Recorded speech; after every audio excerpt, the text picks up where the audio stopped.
दिल्ली सेवा विधेयक के पारित होने से दिल्ली की सियासत में अरविंद केजरीवाल के सारे गणित उलट पुलट हो गए और उनके मंत्री सौरभ भारद्वाज के ऊपर खतरे के बादल मंडराने लगे। वजह शराब घोटाला, फीडबैक यूनिट, शीश महल, विज्ञापन घोटाला और प्राइवेट कंपनीज के अवैध लाभ पहुंचाने वाली फाइल्स की चोरी के मामले में वे फंसे हैं।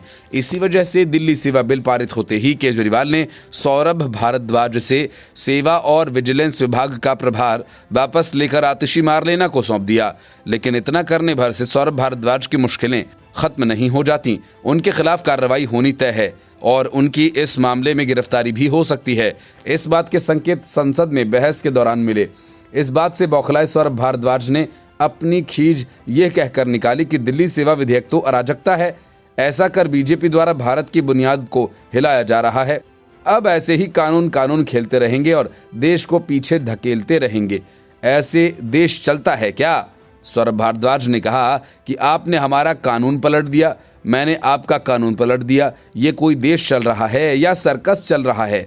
आखिर अमेरिका में बैठा ब्यूरोक्रेट और लंदन का पीएम भारत के बारे में इन घटनाक्रमों को लेकर क्या राय बना रहा होगा? इस बारे में तो सोचिए। हालत यह है कि आपको अपने सीजेआई पर भरोसा नहीं, फिर आप कहते हैं कि भारत विश्वगुरु बनने वाला है। मैं पूछता हूं, काहे का विश्वगुरु बनने वाले हैं? सौरभ भारद्वाज आगे कहते हैं कि 8 साल तक सुप्रीम कोर्ट की संवैधानिक बेंच वकीलों की जिरह सुनती है। दिल्ली के निर्वाचित सरकार के हक में फैसला आता है, आप कानून लाकर फैसला पलट देते हैं। हमारी सरकार सवाल उठाती है तो आप कहते हैं चले जाओ सुप्रीम कोर्ट के पास। इसमें देश और दिल्ली 8 साल पीछे चला गया। फिर आप उदाहरण क्या बना रहे हैं? आप कहते हैं हमारी इज्जत विश्व में है। आपकी इज्जत कैसे दुनिया भर में है? आप तो अपनी अदालत को नहीं मानते। ये अराजकता की निशानी है। ये बात सुनने में मजाक लग रही है। असल में दिल्ली सेवा विधेयक के पारित होने से केजरीवाल के लिए सबसे बड़ी मुसीबत फाइल्स की चोरी का मामला ही है। दिल्ली सेवा विधेयक को संसद से पारित होने के ठीक एक दिन बाद ही सरकार ने सेवा और विजिलेंस विभाग को सौरभ भारद्वाज के हाथों से लेकर आतिशी मारलेना को सौंप दिया। इससे मामला गहरा गया है। कहा जा रहा है कि दिल्ली के अधिकारियों की कमान केंद्र के हाथों आ जाने के बाद फाइल्स की चोरी के मामले में सौरभ भारद्वाज पर कार्रवाई हो सकती है। भाजपा इस मामले पर हमलावर रुख अपना सकती है। इससे दिल्ली सरकार को एक और मोर्चे पर परेशानी का सामना करना पड़ सकता है। बीजेपी के रामबीर सिंह बिधूड़ी ने कहा कि excise policy, feedback unit, Sheesh Mahal, विज्ञापन घोटाला और प्राइवेट बिजली कंपनीज को अवैध लाभ पहुंचाने की फाइल्स आधी रात को क्यों चोरी की गईं? इसका जवाब सरकार को देना होगा। 5 सालों में दिल्ली जल बोर्ड का घाटा 72,000 करोड़ को पार कर गया। डीटीसी का घाटा पिछले 5 सालों में ही 10,000 करोड़ रुपए से ज्यादा हो गया है। The report, news of India. शराब के चक्कर में अरविंद केजरीवाल की पार्टी के मनीष सिसोदिया जेल में चक्की पीस रहे हैं, लेकिन शराब बेचने, कमाने और लोगों को शराबी बनाने वाले केजरीवाल की लत छूटी नहीं। दिल्ली में तो अब ऐसी हरकत अरविंद केजरीवाल की सरकार कर नहीं सकती। तो ऐसे में हसरतों को पूरा करने के लिए आम आदमी पार्टी ने पंजाब को अपना नया ठिकाना बनाया। गजब ये है कि पंजाब को नशे से मुक्त करने का बड़ा वादा कर सरकार में आई आम आदमी पार्टी ने पूरे पंजाब में इतने आलीशान ठेके खुलवा दिए कि घर से निकलकर कुछ ही कदमों की दूरी पर एक ठेका मिल जाता है। इतना सब करने के बाद भी मन नहीं भरा तो अब भगवंत मान की सरकार ने महिलाओं के लिए ठेके खुलवाने शुरू कर दिए। तर्क ये कि पुरुषों वाले ठेके पर जाने से महिलाएं हिचकिचाती हैं, इसलिए अब उनके लिए स्पेशल ठेके होंगे। मतलब घर के घर में मियाँ बीवी दोनों टल्ली रहेंगे और बच्चे ऐसे में क्या करेंगे, इसका अंदाजा लगाया जा सकता है। भगवंत मान के इस फैसले के बाद कांग्रेस और भाजपा मान सरकार की घेराबंदी में जुट गए हैं। पंजाब कांग्रेस के अध्यक्ष अमरिंदर सिंह राजा वड़िंग ने इसे शर्मनाक बताया, जबकि पंजाब भाजपा ने इसे भगवंत मान पर उनका शराब के प्रति प्रेम बताते हुए तंज कसा। दोनों पार्टी के नेताओं का कहना है कि नशे ने पंजाब की जवानी को बर्बाद कर दिया, लेकिन मान सरकार अब हर घर को बर्बाद करने पर आमादा है। पंजाब कांग्रेस के अध्यक्ष अमरिंदर सिंह राजा वड़िंग ने महिलाओं के लिए शराब का ठेका खोलने को शर्मनाक बताया। उन्होंने कहा कि 3 महीने में पंजाब को नशा मुक्त करने वाले अब महिलाओं को भी शराब का आदी बनाने की तैयारी कर चुके हैं। नशा पहले ही पंजाब की कई पीढ़ियों को निगल चुका है। राजा वड़िंग ने पूछा कि अब महिलाओं के लिए शराब के ठेके खोलकर भगवंत मान क्या करना चाहते हैं। उन्होंने कहा कि बदलाव का यह नया रूप भयावह है, जिसके खतरनाक नतीजे सामने आएंगे। भाजपा ने कहा कि भगवंत मान का शराब के प्रति प्रेम आज पूरे तरीके से जग जाहिर हो गया। पंजाब भाजपा के प्रदेश मीडिया इंचार्ज जनार्दन शर्मा ने कहा कि पंजाब पहले ही नशे की गर्त में समा रहा है, लेकिन अब रही सही कसर मान सरकार ने महिलाओं के लिए शराब के ठेके खोलकर पूरी कर दी। नशे में चूर, घर बर्बाद हों और राज्य सरकार अब लोगों की गृहस्थी भी बर्बाद करने पर तुली है। पंजाब भाजपा ने कहा, मान सरकार ने विधानसभा चुनावों के दौरान लोगों से युवाओं को नशे की गर्त से बाहर निकालने का वादा किया था, लेकिन अब मान सरकार ने अपनी पार्टी के इस वादे को भुलाकर महिलाओं के लिए भी ठेके खोल दिए। भाजपा के प्रदेश मीडिया इंचार्ज जनार्दन शर्मा ने कहा कि आज पूरे प्रदेश में 5 स्टार सुविधाओं से लैस शराब के ठेके जगह जगह खुल चुके हैं। उन्होंने कहा कि अब लोगों की शराब से दूरी 1 किलोमीटर भी नहीं रही है। Bureau report, news of India. आम आदमी पार्टी के सांसद राघव चड्ढा और संजय सिंह दोनों के खिलाफ सभापति जगदीप धनखड़ ने कड़ा एक्शन लिया है। जगदीप धनखड़ ने दोनों को जांच पूरी होने तक के लिए राज्यसभा से सस्पेंड कर दिया है। बिना सांसदों की सहमति लिए राघव चड्ढा ने उनके नाम प्रवर समिति के लिए भेज दिए और इस बात पर जब हंगामा मचा तो राघव चड्ढा पतंगबाजी करने लगे। वे कहने लगे, कहाँ है कानून, मुझे बताओ, कहाँ लिखा है कि सहमति लेना जरूरी है। इस पूरे फर्जीवाड़े में राघव चड्ढा अब तक इस तरह के बेतुके तर्क देते रहे हैं। निलंबन का फैसला उनके खिलाफ मामले की जांच कर रही विशेषाधिकार समिति की रिपोर्ट आने तक लागू रहेगा। निलंबन का प्रस्ताव पीयूष गोयल द्वारा पेश किया गया था, जिन्होंने कहा कि राघव चड्ढा की कार्रवाई अनैतिक थी।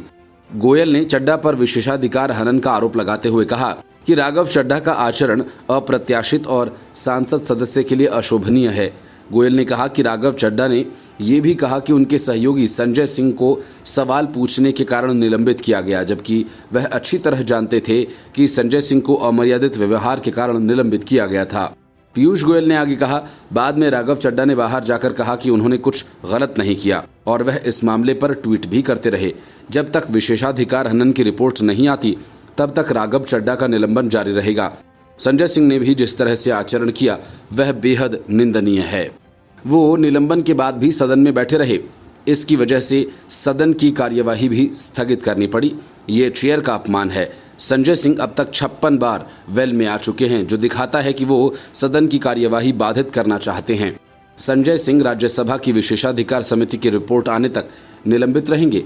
राज्यसभा के 5 सांसदों भाजपा के एस फांगनोन कोन्याक, नरहरि अमीन और सुधांशु त्रिवेदी, अन्नाद्रमुक के एम थम्बीदुरई और बीजेड के सस्मित पात्रा ने कहा कि राघव चड्ढा द्वारा सदन में पेश की गई प्रवर समिति में उनकी सहमति के बिना उनका नाम शामिल किया गया। राघव चड्ढा के खिलाफ फर्जी हस्ताक्षर के आरोप हैं।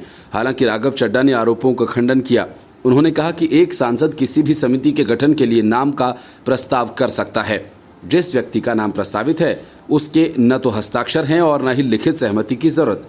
उन्होंने कहा कि मान लीजिए मैं जन्मदिन की पार्टी आयोजित करता हूं और 10 लोगों को आमंत्रित करता हूं। उनमें से 8 आते हैं और 2 मेरे निमंत्रण को स्वीकार नहीं करते हैं। इसके बजाय वे आरोप लगाते हैं कि आपने हमें अपने जन्मदिन पर आमंत्रित करने की हिम्मत कैसे की। यही हुआ, मैंने उन्हें समिति का हिस्सा बनने के लिए आमंत्रित किया। राघव चड्ढा का ये तर्क सिरे से बेतुका है। मामला जन्मदिन की पार्टी का नहीं, मामला प्रवर समिति के लिए नाम प्रस्तावित करने का है और बिना सांसदों की मौखिक या लिखित सहमति के ऐसा किया जाना गलत है। Bureau report, news of India. विदेश मंत्री एस जयशंकर पहले ही दिन से कांग्रेस की आंखों में चुभते रहे हैं। वजह यह कि सोनिया गांधी को एस जयशंकर पसंद नहीं है।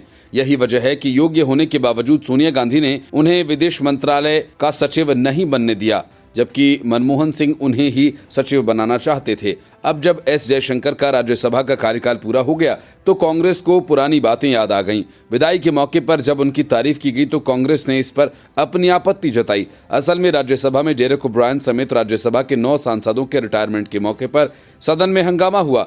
सदस्यों के योगदान की चर्चा करते हुए जयशंकर की विशेष तारीफ सुनकर विपक्ष के सदस्यों ने आपत्ति जताई। वैसे जयशंकर, डेरेक ओब्रायन समेत 4 सदस्य फिर से चुने गए हैं, उन्हें बधाई दी गई। राज्यसभा में नेता सदन पीयूष गोयल ने कहा कि जुदाई हो विदाई हो उसमें किसी को भी अच्छा नहीं लगता है, लेकिन साथ साथ सेलिब्रेशन का मौका भी है।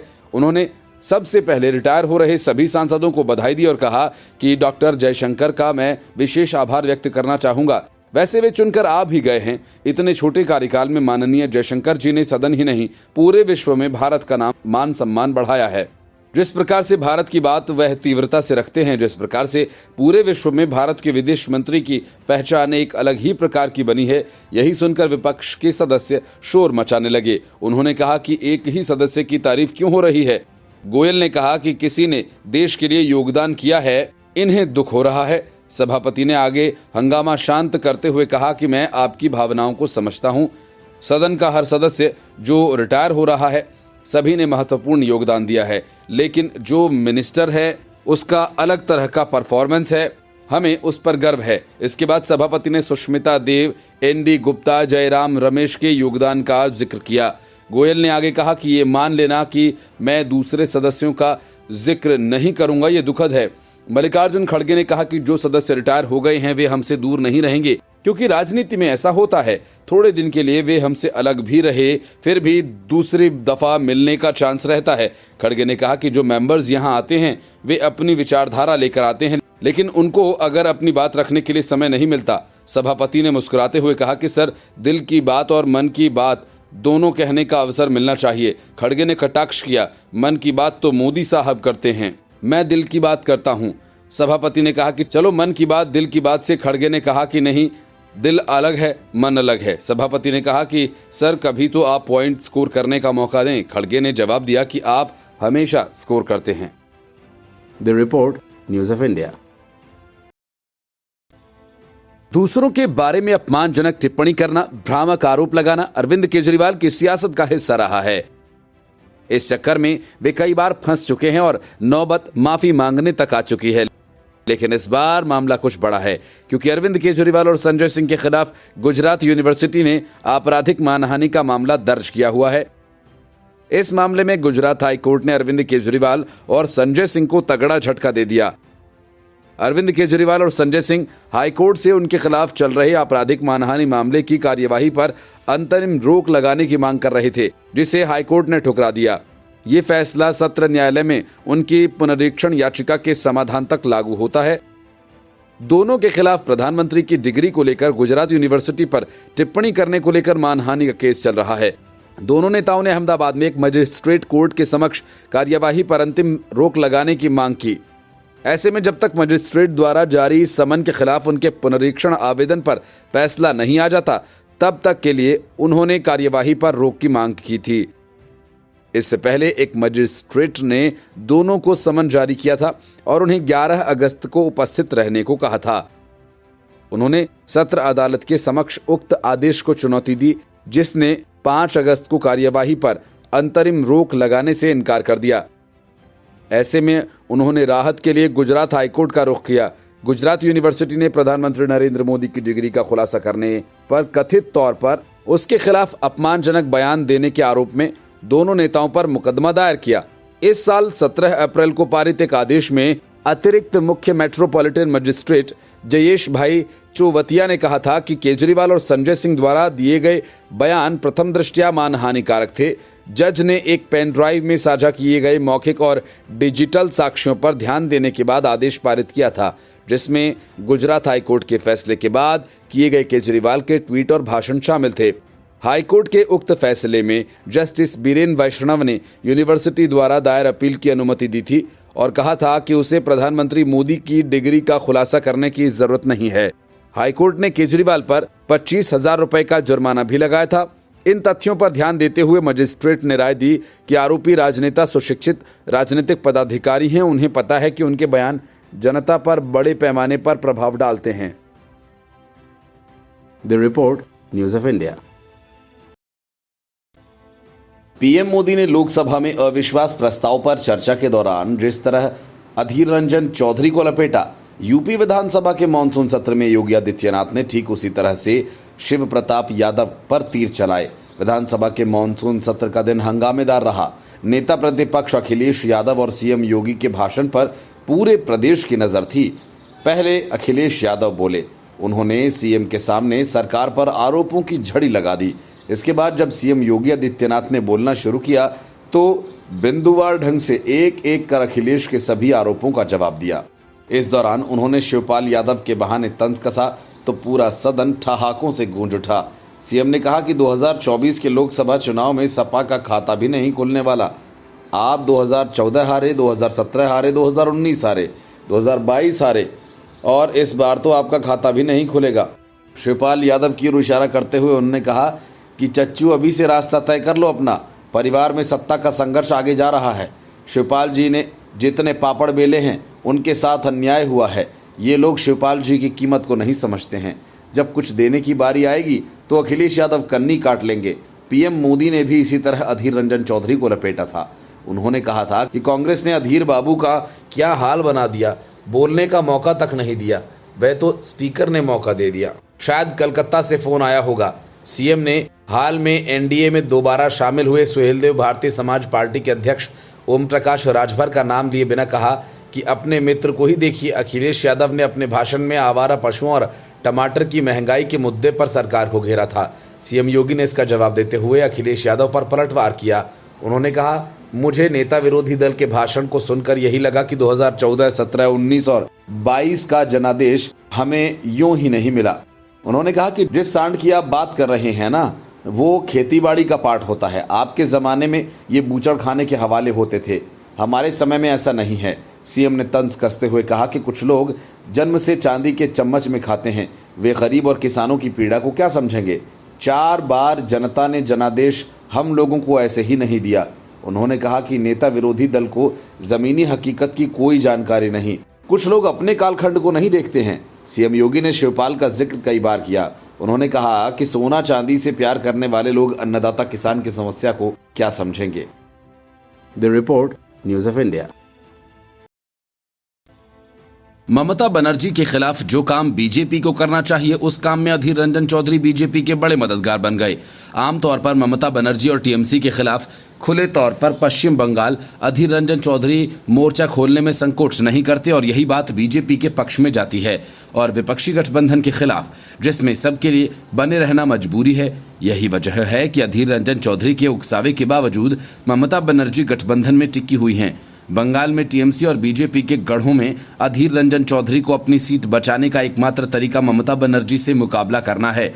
यही कारण है कि टीएमसी विशेष रूप से ममता बनर्जी अक्सर चौधरी के बारे में शिकायत करती है, उन पर भाजपा एजेंट होने का आरोप लगाती है। इतना ही नहीं, अधीर रंजन चौधरी के कहने पर ही राहुल गांधी ने टीएमसी के बजाय वामपंथियों के साथ गठबंधन करना पसंद किया, जो ममता बनर्जी के लिए परेशानी का सबब बना हुआ है। जब प्रणब मुखर्जी जीवित थे तब अधीर रंजन चौधरी का दिल्ली में दबदबा बढ़ गया था। चौधरी की तरह प्रणब की टीएमसी के बजाय वामपंथियों के प्रति आकर्षण ने दोनों को करीब ला दिया। प्रणब मुखर्जी यूपीए के कार्यकाल के दौरान सदन के नेता थे, तो चौधरी को अक्सर रॉबिनहुड टोपी और चमड़े के बैग के साथ प्रणब के कमरे में जाते देखा जाता था।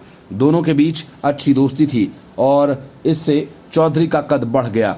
भाग्य का कुछ ऐसा उलटफेर हुआ कि अब चौधरी ने लगभग प्रणब की जगह ले ली है। जब उन्हें लोकसभा में कांग्रेस का नेता बनाया गया था, जिसमें कई कांग्रेस के नेता नाराज हो गए थे, अधीर रंजन चौधरी की खराब हिंदी और लंबे भाषण देने की प्रवृत्ति अक्सर उन्हें मुसीबत में डाल देती है। उनकी हालिया गलतियों में राष्ट्रपति को राष्ट्रपत्नी कहना और फिर अविश्वास प्रस्ताव के आखिरी दिन ये कहना, अगर नरेंद्र मोदी 100 साल के लिए पीएम बनते हैं तो उन्हें कोई दिक्कत नहीं है। इसलिए चौधरी को सुनने के लिए लोकसभा में आकर पीएम ने खास इशारा किया। प्रधानमंत्री के शुरुआती भाषण में चौधरी के साथ हल्की फुल्की नोकझोंक हुई, लेकिन उन्होंने चौधरी को नजरअंदाज करने के लिए कांग्रेस पर निशाना भी साधा। ये प्रधानमंत्री की कोई आकस्मिक टिप्पणी नहीं है, माना जा रहा है कि उन्होंने ये योजनाबद्ध और जानबूझकर किया। प्रधानमंत्री अक्सर ये कहते रहते हैं, कांग्रेस गांधी परिवार से आगे नहीं देख सकती। यही कारण है जिनके पास उपनाम नहीं है उन्हें अक्सर नजरअंदाज कर दिया जाता है। ये बात प्रधानमंत्री ने फिर कही जब वह हाल ही में एक क्लस्टर बैठक में भाजपा सांसदों से मिले थे। भाजपा और प्रधानमंत्री के अभियान का एक आधार गांधी परिवार के अधिकार की भावना रही है। उन पर अक्सर ये आरोप लगाया जाता है कि वे इस डर से कहीं वह व्यक्ति राहुल गांधी पर भारी न पड़ जाए, कांग्रेस में दूसरों को मौका नहीं देते। पार्टी छोड़ने के बाद ये बात ज्योतिरादित्य सिंधिया ने खुलकर कही थी कि चौधरी अब पतनशील बन गए हैं। Bureau report, news of India. Lok Sabha में अविश्वास प्रस्ताव पर चर्चा के दौरान अधीर रंजन चौधरी के लिए कुछ भी अच्छा नहीं रहा। पहले तो लोकसभा में पार्टी का नेता होने के बावजूद कांग्रेस ने उन्हें चर्चा में हिस्सा नहीं लेने दिया, लेकिन स्पीकर ओम बिरला की कृपा से उन्हें वक्त मिल गया तो वे अनाप शनाप बकने लगे, जिस वजह से उन्हें लोकसभा से सस्पेंड कर दिया गया। जब तक विशेषाधिकार समिति की रिपोर्ट नहीं आएगी तब तक वे सस्पेंड रहेंगे। अधीर रंजन चौधरी के सस्पेंड होने के बाद सोनिया गांधी ने कांग्रेस की बड़ी बैठक बुलाई है, जिसमें आगे की रणनीति तय की जाएगी। पीएम के खिलाफ अपशब्दों का इस्तेमाल करने के कारण संसदीय कार्य मंत्री प्रहलाद जोशी ने इससे जुड़े एक प्रस्ताव लोकसभा में पेश किया, जिसे सदन ने ध्वनिमत से मंजूरी दी। सदन में अविश्वास प्रस्ताव पर चर्चा में भाग लेते हुए चौधरी ने महाभारत के संदर्भ में एक हवाला देते हुए प्रधानमंत्री के खिलाफ कुछ टिप्पणी की थी, जिसे आसन ने तत्काल रिकॉर्ड से हटाने का निर्देश दिया। इस दौरान गृह मंत्री अमित शाह समेत सत्ता पक्ष के कई सदस्यों ने इस पर तीखी प्रतिक्रिया व्यक्त की। भाजपा के सदस्य वीरेंद्र सिंह मस्त तो गुस्से में अधीर रंजन चौधरी की तरफ जाने लगे। इस पर पीएम मोदी ने चर्चा के दौरान ममता बनर्जी का जिक्र करते हुए अधीर रंजन चौधरी पर पलटवार किया। पीएम मोदी ने कहा कि विपक्ष के सबसे बड़े नेता को वक्ताओं की सूची में जगह नहीं दी गई। अमित शाह की उदारता है कि उन्होंने अधीर रंजन चौधरी को समय देने का वादा किया। मुझे नहीं पता कि अधीर रंजन चौधरी को दरकिनार करने के लिए कांग्रेस की क्या मजबूरी थी। पीएम मोदी ने अधीर रंजन चौधरी पर भी तंज किया। उन्होंने कहा कि अमित शाह ने समय दिलाया, लेकिन अधीर रंजन चौधरी गुड़ का गोबर करने में माहिर हैं। इस बार अधीर बाबू का ये हाल हो गया कि उनकी पार्टी ने उनको बोलने का मौका ही नहीं दिया। अधीर बाबू के प्रति मेरी पूरी संवेदना है। पीएम मोदी ने कहा कि इस अविश्वास प्रस्ताव में कुछ ऐसी बातें भी नजर आईं जो पहले कभी नहीं देखी गईं।